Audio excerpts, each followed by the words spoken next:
I've thought about today quite a bit, actually, over the last few weeks, about today being a celebration, but how do you celebrate domestic and family violence and what's brought us together here? And the celebration today is really about what we do against domestic and family violence. And our Ruby program, for example, which works directly with women affected, they come from two youth workers.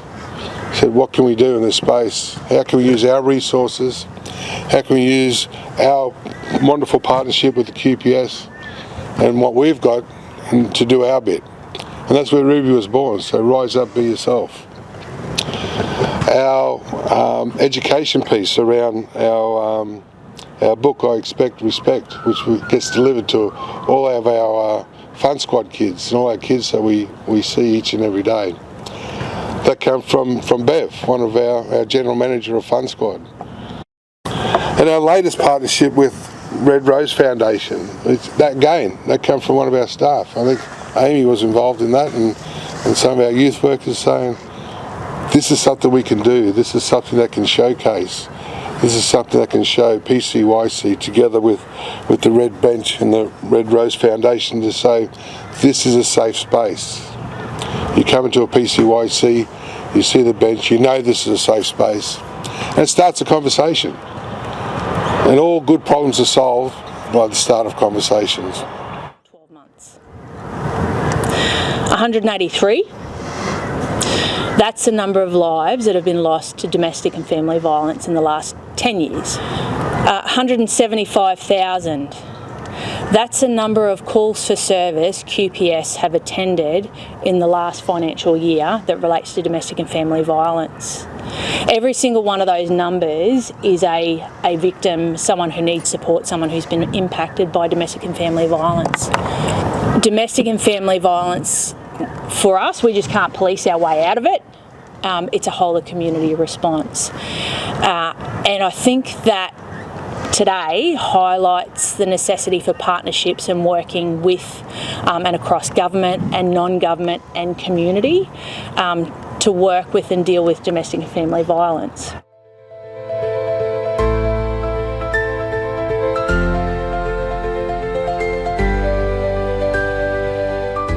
We've created a space that provides encouragement and just safety for them, and it helps us to really build on the relationships between both the QPS and the wider community in helping support these women. When I was asked to talk about the Ruby program today, I thought it's probably more important to hear from the women who are a part of our program. The Ruby program has truly changed my life. Since joining over a year ago, I felt genuinely supported and believed, something that has made all the difference. It has been a safe and welcoming environment where I've not only gained some of the confidence I had lost, but also built real friendships along the way. Before Ruby, I don't think I would have had the courage to leave my home to exercise. The program gave me encouragement and space that I needed to take a first step, and for that, I'm incredibly grateful.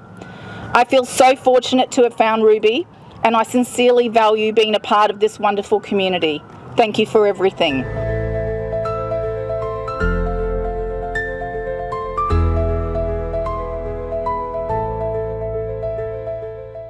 The project of the I Expect Respect book, which is available on Amazon, was all about starting the conversations early, because we can't police our way out of this, but I believe strongly that we can educate our way out of this.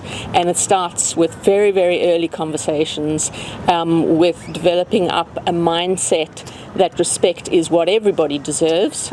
We give it and we expect it in return. I hope to put the Ruby program out of business one day. That's the mission, and I hope that this just becomes a chapter in our community that we recognised and worked towards changing.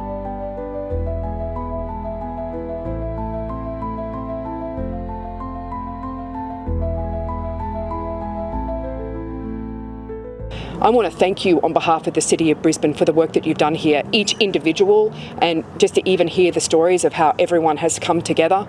The police who say, we cannot police this is the whole of community response. Today is the epitome of a whole of community response, a highly successful one, and I think that one should be celebrated. So thank you.